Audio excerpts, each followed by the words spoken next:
এজন্য যখন ওহী নাজিল হতো রাসূলুল্লাহ সাল্লাল্লাহু আলাইহি ওয়াসাল্লাম বারবার সেটা পড়তেন যাতে করে তিনি ভুলে না যান। আল্লাহ তাআলা বলেন লা তুহাররিক লিসানাকা লিতা'জালা বিহি ইন্না আলাইনা জামআহু ওয়া কুরআনা। আল্লাহ তাআলা বলেন আপনি বারবার ঠোঁট নাড়াবেন না। লা তুহাররিক বিহি লিসানাকা লিতা'জালা বিহি, আপনি তাড়াহুড়ো করবেন না, আপনার কোনো চিন্তা নাই, পেরেশানি নাই, বরং শুইনা নেন ইন্না আলাইনা জামআহু ওয়া কুরআনা। এই কোরআনকে জমা করার, সংরক্ষণ করার, হেফাজত করার দায়িত্ব আমি আল্লাহ নিয়েছি। আল্লাহ তাআলা এক জায়গায় বলেন ইন্না নাহনু নাযালনা যিকরা ওয়া ইন্না লাহু লাহাফিজুন। আল্লাহ তাআলা বলেন আমি এই জিকির, আমি এই কোরআন নাজিল করেছি, এই কোরআন হেফাজতের দায়িত্ব আমার। একটু চিন্তা করে দেখেন, অতীতের উম্মতদের মধ্যে হয়তো হাফেজ হইতে পারতো কিন্তু নাই, কিন্তু এই কোরআন হেফাজতের কত ব্যবস্থা আল্লাহ তাআলা নিয়েছেন। আল্লাহ তাআলা দুনিয়ার মধ্যে কোটি কোটি লৌহে মাহফুজ বানায় দিয়েছেন, কোরআন হৃদয়ে সংরক্ষিত আছে। সারা দুনিয়ার সব কোরআনও যদি কেউ পোড়ায় ফেলে, নষ্ট হয়ে যায়, ধ্বংস হয়ে যায়, নির্ভুলভাবে একজন হাফেজ তার জবান দিয়ে কোরআনের প্রতিলিপি উচ্চারণ করতে পারবে। সেজন্য দুনিয়ার হাজারো ষড়যন্ত্র চক্রান্ত করে ১৫০০ বছর পার হয়ে গেছে। মুসা নবীর উম্মত তাওরাতকে একেবারে ভ্যানিশ করে ফেলছে। আসল তাওরাতের খবর নাই, ইনজিলের খবর নাই, জবুরের খবর নাই। ১৫০০ বছর হয়ে গেছে। কোরআনের অক্ষর, শব্দ বহুদূর, একটা নুক্তা পর্যন্ত কেউ পরিবর্তন করতে পারে নাই। কারণ হলো এই কোরআনের হেফাজতের জিম্মাদারি যিনি নিলেন তিনি কে? সেজন্য কিয়ামত পর্যন্ত আমার আপনার নবীজির উপরে যেই ওহী নাজিল হয়েছে, সেই ওহীর আলোকে আমরা চলতে পারি আর না পারি, কিন্তু ওই ওহীকে পরিবর্তন করার ক্ষমতা কারো নাই। সব নবী রাসূলদের কথা কোরআনুল কারীমের মধ্যে নাই। 25 জন নবী রাসূলের কথা আল্লাহ তাআলা কোরআনুল কারীমের মধ্যে বলছেন। এর মধ্যে কয়েকজন নবীর ব্যাপারে জানা যায় যে তিনি কোন গোত্র, কোন বংশের জন্য নবী হিসাবে প্রেরিত হয়েছিলেন। যেমন আল্লাহ তাআলা কোরআনুল কারীমের মধ্যে এক জায়গায় বলেন ওয়া ইলা আদিন আখাহুম হুদা قال يا قوم اعبدوا الله ما لكم من إله غيره। আল্লাহ রাব্বুল আলামিন বলেন ওয়া ইলা আদিন আখাহুম হুদা, আমি হযরত হুদা আলাইহিস সালামকে আখাহুম হুদা, আদ গোত্রের জন্য তাদের ভাই হুদা আলাইহিস সালামকে নবী হিসাবে প্রেরণ করেছি। তার মানে হযরত হুদা আলাইহিস সালাম ছিলেন আদ গোত্রের জন্য নবী। আল্লাহ তাআলা এরপরে বলেন ওয়া ইলা মাদিয়ানা আখাহুম শুআইবা, মাদিয়ানবাসীর জন্য আমি তাদের ভাই শুআইব আলাইহিস সালামকে নবী হিসাবে প্রেরণ করেছি।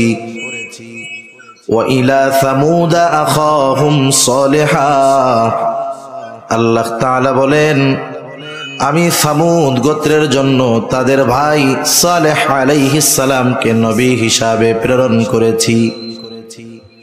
হযরতে মূসা আলাইহিস সালাতু ওয়াস সালাম কত জলিলুল কদর পয়গম্বর, পবিত্র কোরআনুল কারীমের মধ্যে এককভাবে সবচাইতে বেশি যার নাম আল্লাহ তাআলা নাজিল করেছেন তিনি হলেন হযরত মূসা আলাইহিস সালাম। 160 বারের উপরে শুধু মূসা আলাইহিস সালামের নাম কোরআনুল কারীমের মধ্যে আছে। শুধু তাই না, তিনি তো এমন জলিলুল কদর পয়গম্বর যিনি সরাসরি তুর পর্বতে গিয়ে আল্লাহ তাআলার সাথে কথা বলতেন। আল্লাহ তাআলা বলেন ওয়া কাল্লামাল্লাহু মূসা তাকলিমা। আল্লাহ রাব্বুল আলামিন মূসা আলাইহিস সালামের সাথে সরাসরি কথা বলতেন। তিনি বনি ইসরাইলের জন্য নবী, গোটা বিশ্ববাসীর জন্য নবী না।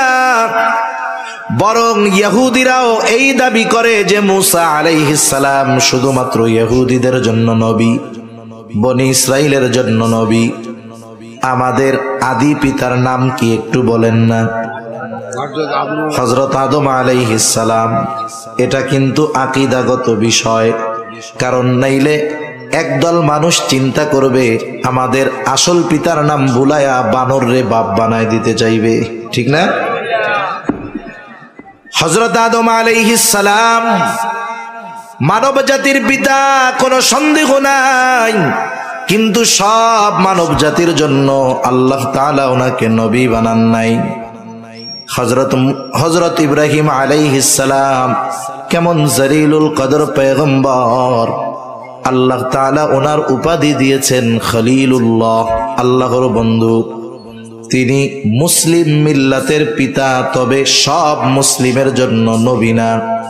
আল্লাহ তাআলাই বলেন মিল্লাতা আবিকুম ইব্রাহিমা হুয়া সাম্মাকুমুল মুসলিমিন।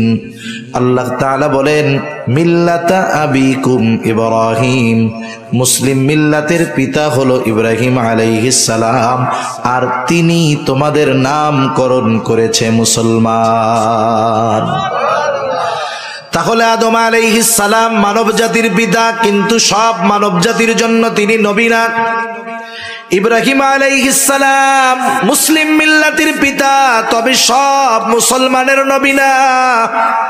কিন্তু আমার আপনার নবীর ব্যাপারে আল্লাহ তাআলা কি বলেন? আল্লাহ তাআলা কোরআনুল কারীমের মধ্যে বলেন, নবী আপনি বলেন, কুল ইয়া আইয়ুহান নাসু ইন্নী রাসূলুল্লাহি ইলাইকুম জামিআ। আল্লাহ তাআলা বলেন, নবী আপনি বলেন, ইন্নী রাসূলুল্লাহি ইলাইকুম জামিআ, আমি তোমাদের নিকটে সকলের জন্য রাসূল হিসাবে প্রেরিত হয়েছি, সকলের জন্য তথা সকল সৃষ্টির জন্য। তাহলে দেখেন, আপনাদের এলাকার একজন মাননীয় এমপি মহোদয় আছে না? বলেন তো ওনার এমপিত্বের সীমানা কত দূর? ভোলা জেলা। উনি এই ভোলা জেলার বাইরে এমপি হিসাবে উনি পাওয়ার প্রয়োগ করতে পারবেন না, কারণ ওই এলাকায় আর একজন এমপি আছে না নাই? তাহলে বোঝা গেল এই যে পাওয়ার, এটার একটা নির্দিষ্ট সীমারেখা আছে। উনি ওনার সীমার বাইরে গিয়ে পাওয়ার দেখাতে পারবেন না। এটা একটা রুলস, এটা একটা নিয়ম।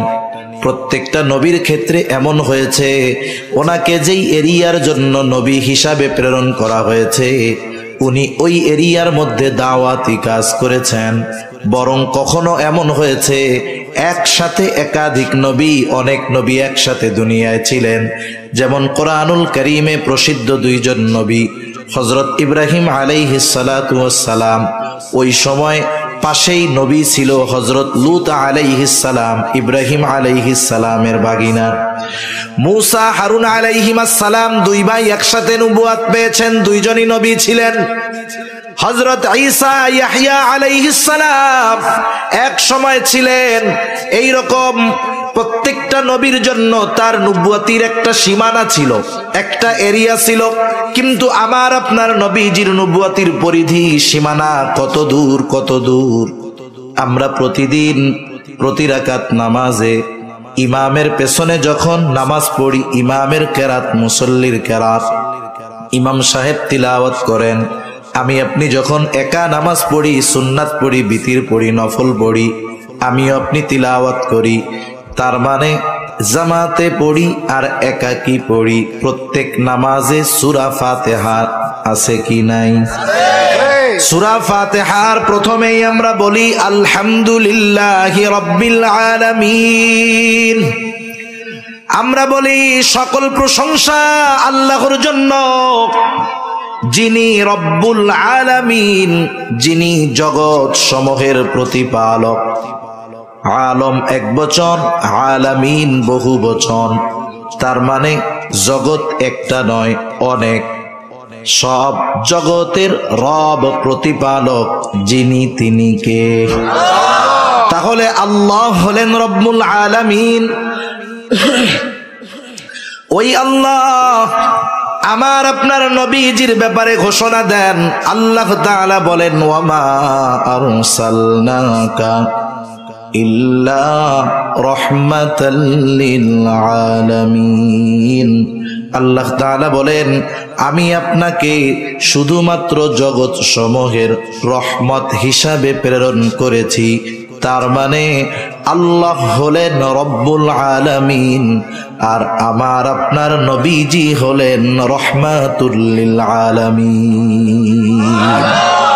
আল্লাহ হলেন জগৎ সমূহের রব, আমার আপনার নবী হলেন জগৎ সমূহের জন্য রহমত। সুবহানাল্লাহ। কবি কত সুন্দর কথা বলে, রবুবিয়ত খুদা কি হ্যায় জাহাঁ তক, নবুয়তি মুস্তাফা কি হ্যায় ওহা তক। তার মানে আমার আপনার নবীজির নবুয়তির পরিব্যাপ্তি কত দূর। আল্লাহ তাআলা বলেন, হাবিব আমার রবুবিয়ত যত দূর, আমি আপনার নবুয়তির পরিধিও বানায় দিলাম তত দূর।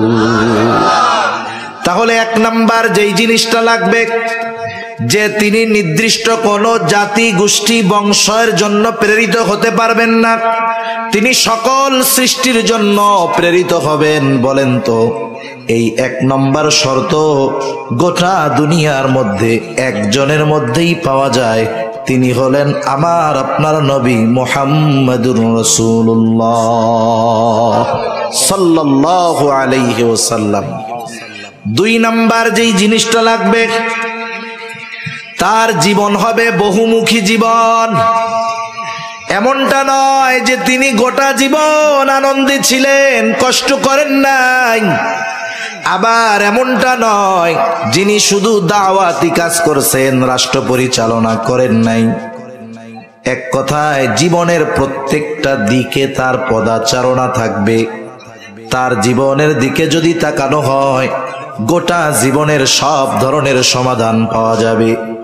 বিচারক যদি চিন্তা করে আমি আদর্শ বিচারক হব, বলেন তো নবীজির জীবন আদর্শ সিরাতে যদি নজর দেয়, বলেন তো ন্যায় বিচারক হওয়ার বিষয় নবীজির জীবনীতে আছে না নাই?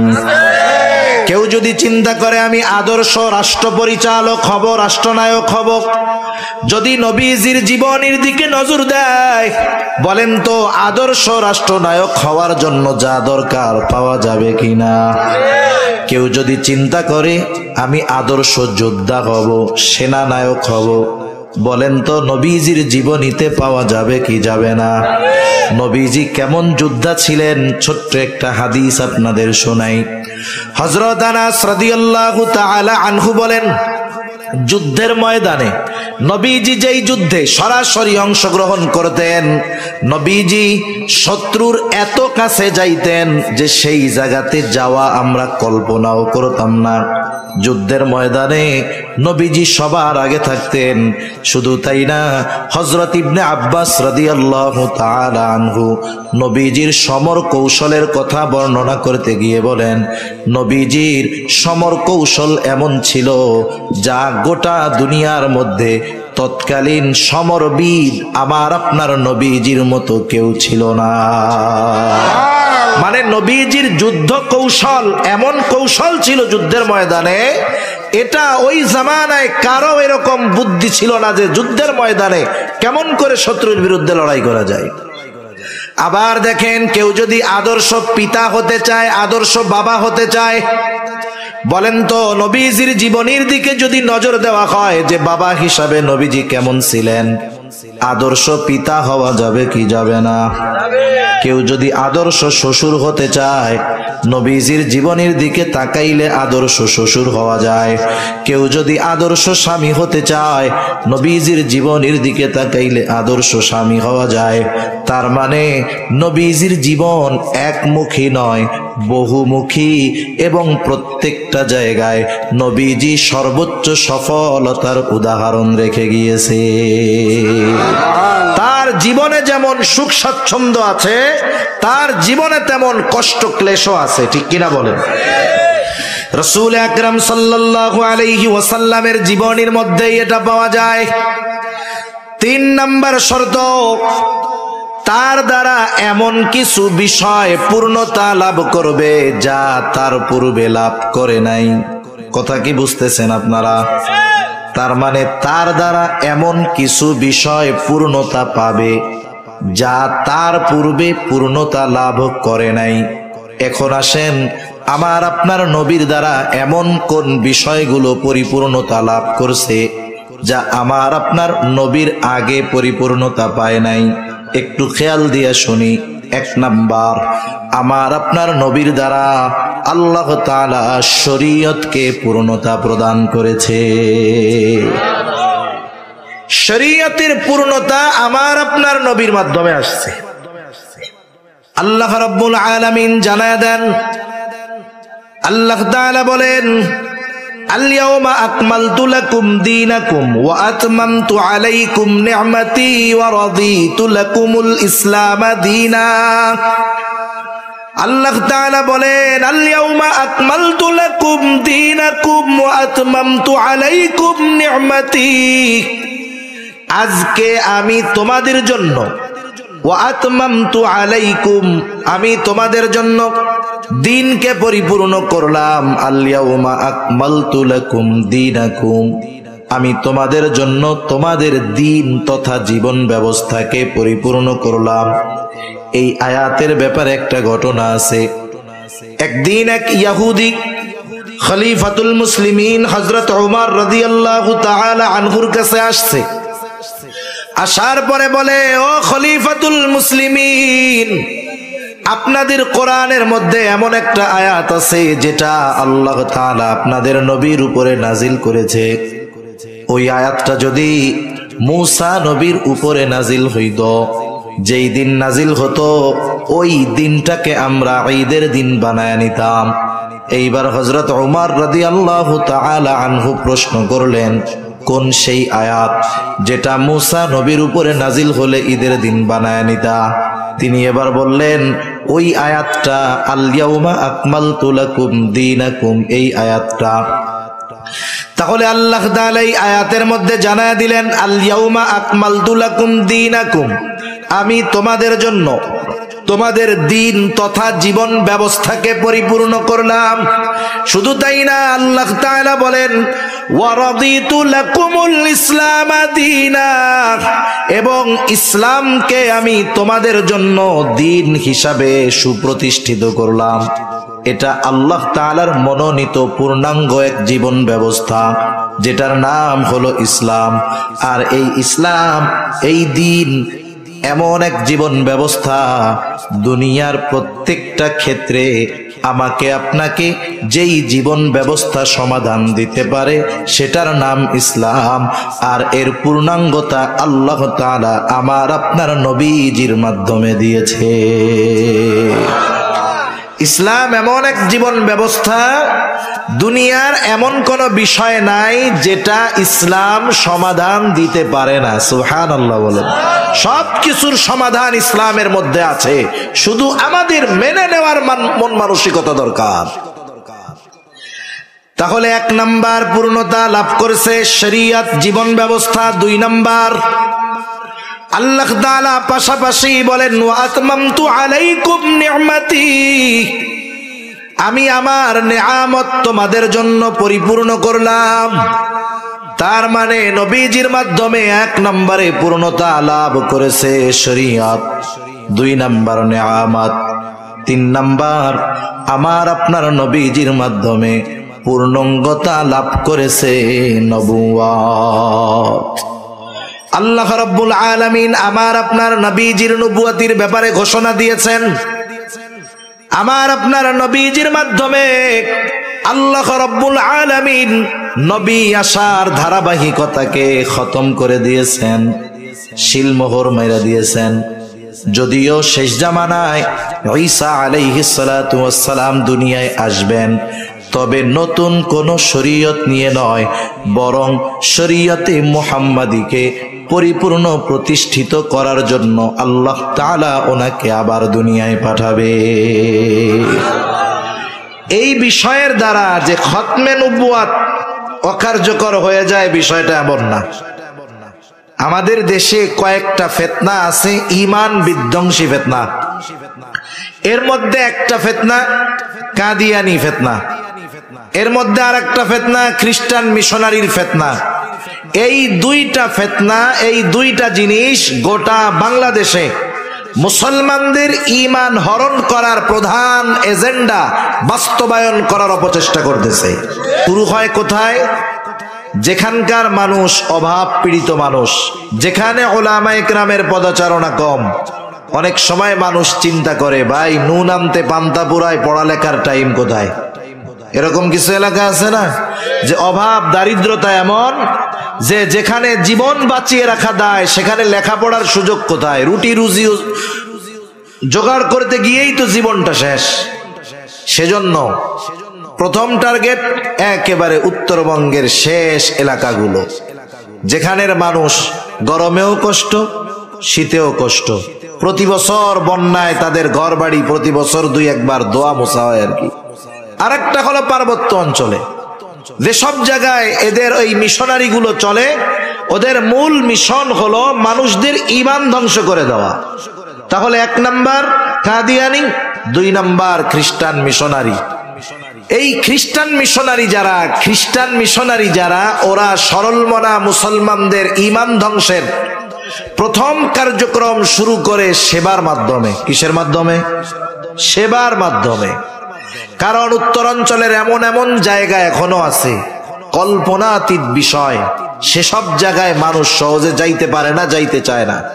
একেবারে দুর্গম এলাকায় চরের মধ্যে দিয়া, বালুর মধ্যে দিয়ে হেঁটে হেঁটে 15, 20, 25 কিলো দূরে গিয়ে একটা জনপদ, জনবসতি।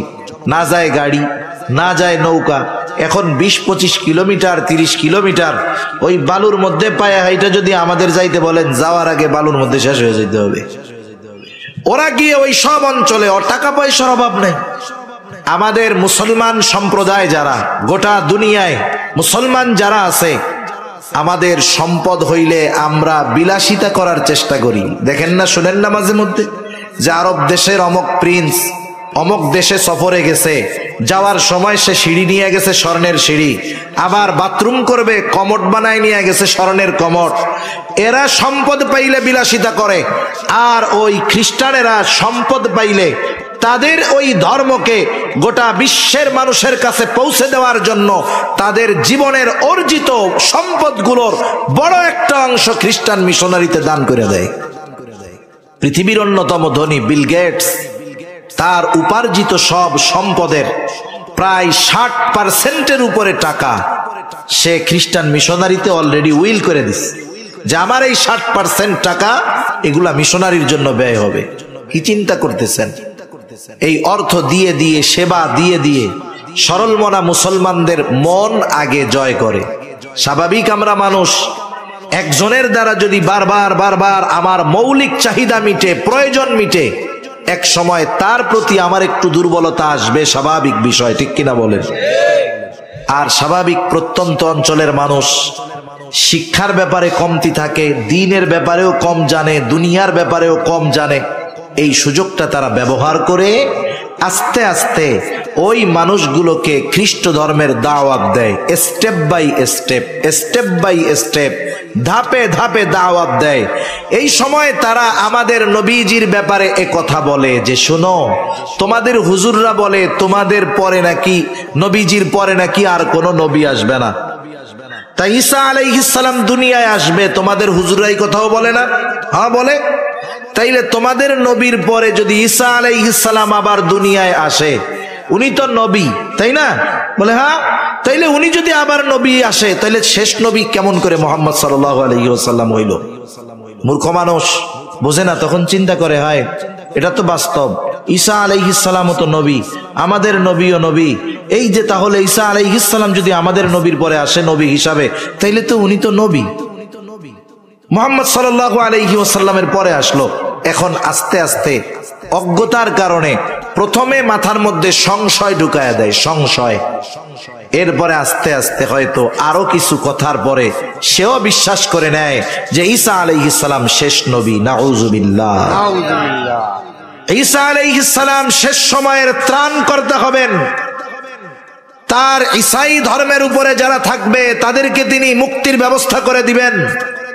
এই ধরনের ভ্রান্ত বিশ্বাসে বিশ্বাসী করে সরল মনা মুসলমানদের ঈমান হরণ করা এদের দায়িত্ব।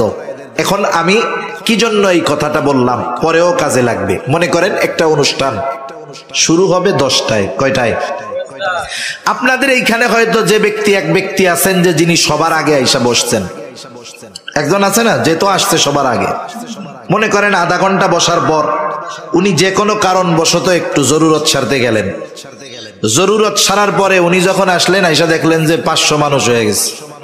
উনি 500 মানুষের পরে আবার আসলেন, আসছিলেন সবার মধ্যে ছিলেন না।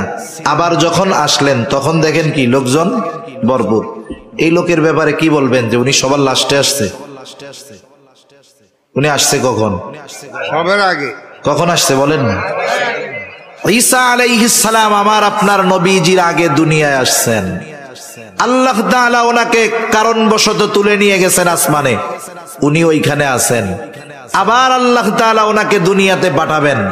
কেন পাঠাবেন? নতুন কোন শরীয়ত দিয়ে নয়, নতুন কোন জীবন ব্যবস্থা দিয়ে নয়, বরং এই শরীয়তকে বিশ্বব্যাপী প্রতিষ্ঠার দায়িত্ব নিয়েই তিনি দুনিয়ায় আসবেন। কাফেরদেরকে সমূলে নির্মূল করার মিশন নিয়েই তিনি দুনিয়ায় আসবেন।